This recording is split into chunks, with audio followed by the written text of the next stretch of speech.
Welcome to Chillin' 101. We hope this video helps. In this video, I will explain how to adjust Camaro headlights. First, gather your essential tools, such as a Phillips head screwdriver and a measuring tape. Next, park your Camaro on a level surface, about 25 feet from a wall. It is crucial to ensure your tire pressure is correct for accurate headlight alignment. This initial setup is vital for achieving the best results. Now, let's prepare your workspace. Mark a horizontal line on the wall at the exact center height of your headlight bulbs. Then, measure the distance between the centers of your headlights and mark two corresponding vertical lines on the wall. Finally, turn on your low beam headlights to observe the light pattern.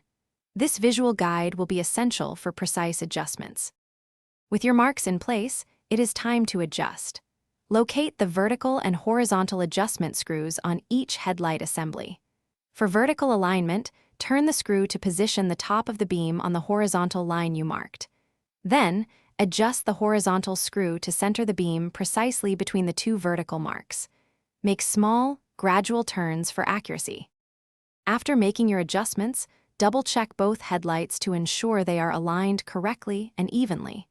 Take your Camaro for a short test drive to confirm proper visibility and aim on the road. If you are uncertain about any step or the results, consider seeking professional assistance. Proper headlight alignment significantly enhances nighttime driving safety. Thanks for watching. Consider subscribing if we helped you.